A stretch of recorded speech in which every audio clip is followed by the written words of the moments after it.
অনেকদিন পর সমসাময়িক টপিকস নিয়ে কথা বলতে আসলাম। বিএনপির জনাব তারেক রহমান ভাইয়ের দৃষ্টি আকর্ষণ করছি। আমরা যে জুলাই আগস্ট আন্দোলন করেছি, এখানে দলমত নির্বিশেষে বিএনপি, জামাত বলেন, চরমোনাই বলেন, গণ অধিকার পরিষদ বলেন, আম মানুষ বলেন, রিস্কাওয়ালা বলেন, গার্মেন্টসওয়ালা বলেন, সব সেক্টরের মানে আমরা সবাই কবি, সাহিত্যিক, সব শ্রেণীর মানুষকে দেখা গেছে আমরা সবাই মিলে আমাদের এই দেশটাকে স্বৈরাচার মুক্ত করেছি। তারেক রহমান ভাই, আপনি আসলে সবকিছু জানেন বা জেনে থাকবেন যে বিএনপি এই স্বৈরাচারকে সরানোর জন্য অনেক আগ থেকে আন্দোলন করে আসতেছিল। তারা মাঠে দাঁড়াতে পারে নাই, দাঁড়াতে দেওয়া হয় নাই, লুকায়ে পালায় থাকছে, ধান খেতে থাকছে, ঘর ছাড়া, পরিবার ছাড়া অনেক সাফার করেছে।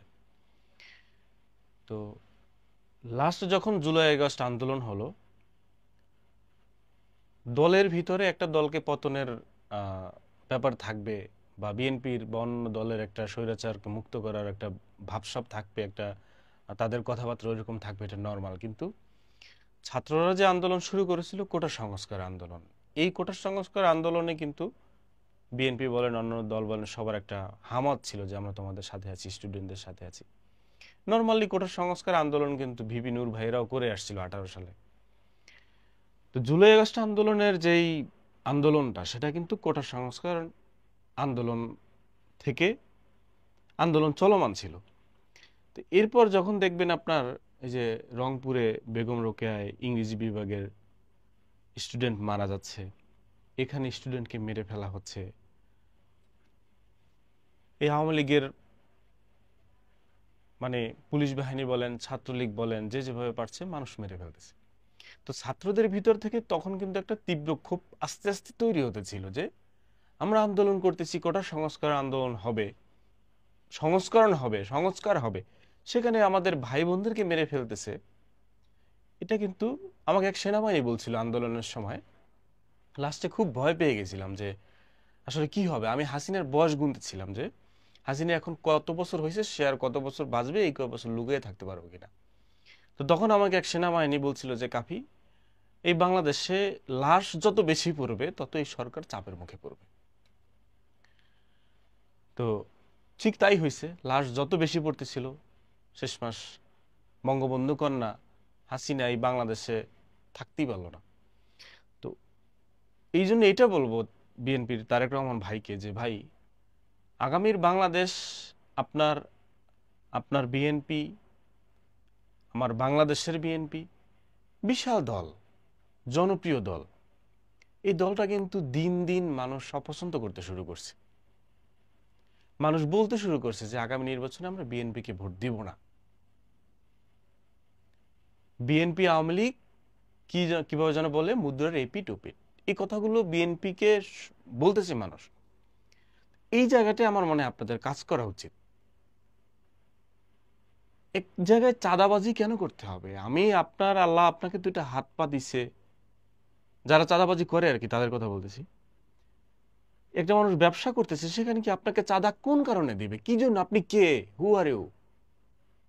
সে চাঁদা দিতে হচ্ছে, চাঁদা না দিলে তাকে জীবন দিতে হচ্ছে। তো এই জায়গাগুলো আমার মনে হয় শক্ত হাতে দমন যদি না করেন, তাহলে কিন্তু আপনারাও টিকতে পারবেন না। কারণ আমাদের যে বাপ চাচারা, তারা কিন্তু বলছে যে হাসিনার পতন আমরা দেখে যাইতে পারবো না, আমরা মারা যাবো। মানে হাসিনার, মানে হাসিনাকে স্বয়ং আল্লাহ যদি হাত দিয়ে সরায় তাহলে সম্ভব, এছাড়া আর কোনো সম্ভব না। সেই হাসিনাকেই কিন্তু এই বাংলাদেশের মানুষ পালাই যেতে বাধ্য করছে, কারণ সে লাশ ফেলতেছিল। এই জন্য বিএনপির তারেক রহমান ভাইকে বলবো, ভাই নেতাকর্মীদের সামলান, যাদের ভিতরে চাঁদাবাজি মাইন্ডেড ঘুরে শক্ত হাতে দমন করেন, দল থেকে বহিষ্কার না, পুলিশের ধরায় উপযুক্ত শাস্তি দাবি করেন। স্মার্ট কর্মীর অভাব নাই। টাকা মাইরা নামাই, মানে টাকা মেরে দেওয়া ছাড়া রাজনীতি করবে, মানুষের সেবা করবে, এরকম লোকের অভাব নাই ভাই। দুই চারটা চোর, চাঁদাবাজ করে এদেরকে রাইখে দলের ভাবমূর্তি নষ্ট করছেন। আপনারা এখন চাঁদাবাজি কন্টিনিউ করলেও আপনারা সামনে ক্ষমতায় আসবেন, কারণ আপনারা বিশাল জনগোষ্ঠী, বিশাল দল। কিন্তু সেইটাকে লং টাইম ধরে রাখার জন্য, মানুষের সেবা করার জন্য, বাংলাদেশকে উন্নত কান্ট্রি তৈরি করার জন্য তো কাজ করতে হবে। দুঃখ লাগে না এই নতুন বাংলাদেশে একজন মানুষকে দিনে চারপাশে মানুষ পাথর দিয়ে, আইয়ামে জাহেলিয়ার মতো, মানে পাথর দিয়ে মানুষটা ছটফট করতেছে, মুখে পাথর, বুকে পাথর দিয়ে তাকে মেরে ফেলা হয়েছে। এটা নতুন বাংলাদেশ, হাসিনা নাই এখন। এগুলো যদি শক্ত হাতে দমন না করেন, ধানের ভিতরে চিটা থাকবে, কিন্তু সেই চিটা ছেড়ে ফেলে দিতে হবে ভাই, নাহলে আপনারাই দেখবেন টিকতে পারবেন না। কারণ বাংলাদেশের মানুষ এই গুম খুন, অন্যায় অবিচার এগুলো কিন্তু এখন আর পছন্দ করে না, এগুলো কিন্তু এখন আর চায় না। এগুলোকে ক্যারি করে, এগুলোকে বহন করে যদি চান যে 2-4টা ঘটনা ঘটছে, মানুষ মারা গেছে, ও কিছু হয় নাই, কিন্তু এই 2-4টা ঘটনা ঘটতে করতে তো অনেক ঘটনা ঘটে যাবে। হাসিনা প্রথমেই 2000 লাশ ফালায় নাই, 2-1টা পড়তে পড়তে পড়তে পড়তে পাপের বোঝা ভারী হয়ে গেছে। হাত জোর করে বলবো ভাই, আপনাকে দেশের তরুণরা ভালোবাসে, আপনিও দেশকে ভালোবাসেন। আমরা তো 2 দিন আন্দোলন করছি, আপনারা তো দেশ ছেড়ে পালাইতে হয়েছে আপনাদের। এই দেশের প্রতি তো আমরা আর কি, আপনাদের প্রতি ত্যাগ, আপনাদের ভালোবাসা, আপনাদের সবকিছু এই দেশের জন্য।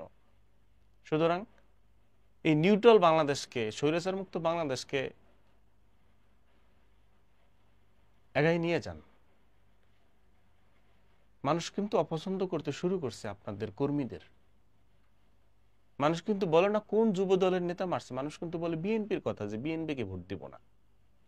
মানুষ কিন্তু বলে না যে অমুক ওয়ার্ডের অমুককে ভোট দিব না, মানুষ কিন্তু বলে বিএনপিকে ভোট দিব না, এটা কিন্তু বলে। এই যিনি পাথর মেরে মারলো তাকে মানুষ সবাই বলতেছে সে যুব দলের অমুক ছিল তমুক ছিল, কিন্তু এর আগেও কিন্তু মানুষ বলে বিএনপির লোক মারছে। এবং খোঁজ খবর নিয়ে দেখবেন এখানে সেখানে চাঁদাবাজি হচ্ছে, এগুলো দমন করা সম্ভব আপনারা যদি শক্ত স্টেপ যদি আপনারা নেন, যে ভাই তুমি যদি চাঁদাবাজি করো, রংবাজি করো, তুমি যদি মানুষের তা ছিনাইয়ে খাও, তুমি যদি হেরাম দেখো, এটা করো সেটা করো, তুমি আমার দলে থাকতে পারবে না। এই শক্ত স্টেপ নেন, ভালো মানুষের অভাব নাই, ভালো মানুষ পছন্দ করে। আমরা আমাদের দেশটা সবাই মিলে কাঁধে কাঁধ রেখে আমরা আমাদের দেশটা এগিয়ে নিয়ে যেতে চাই। একটা মানুষের জীবন কষ্ট লাগে ভাই। নতুন বাংলাদেশে এই ছবি দেখলে কষ্ট লাগে। এখনই সময় আপনাদের শুধরানোর। আপনারা আগামী নির্বাচনে ক্ষমতায় আসবেন, দায়িত্বে আসবেন, তখন আপনাদের নেতাকর্মীরা আরো পাওয়ারফুল হবে। আরে একজনকে দুইজনকে মারিয়ে ফেললে ভাই দেখবো, জেলে যাইবো, বাইরে যাবো, শেষ কাহিনী খালাস, এমন একটা ব্যাপার চলে আসবে এখনই যদি এটা করে। তো তখন তো আরো ভয়ঙ্কর হবে। তো সেই গণনাটা তো মানুষ এখন গুনতে শুরু করতেছে, যে তাদেরকে ভোট দিয়ে তাদেরকে যদি আমরা হওয়াই, তাহলে তো তারাও তাদের মতো করবে। কিন্তু এটা তো রাজনীতি না ভাই, একজনকে মেরে ফেললে, তার চাঁদাবাজি করলেন, তার ব্যবসা লুটপাট করে ফেললো কর্মীরা, এটা তো মানুষের জীবন হতে পারে না। কিন্তু সেটা তো তাহলে আগেই ভালো ছিল, মানুষ তো সেটা বলবে। তাহলে এখন আবার নতুন হাতে মারার কি দরকার, পুরাতন হাতে মরতাম, সেটাই তো ভালো ছিল। মানুষ কিন্তু এগুলো বলবে, বলতেছে। আমরা সুন্দর একটা দেশ চাই, আমরা প্রতিটা মানুষের নিরাপত্তা চাই, আমরা সুন্দরভাবে বাঁচতে চাই।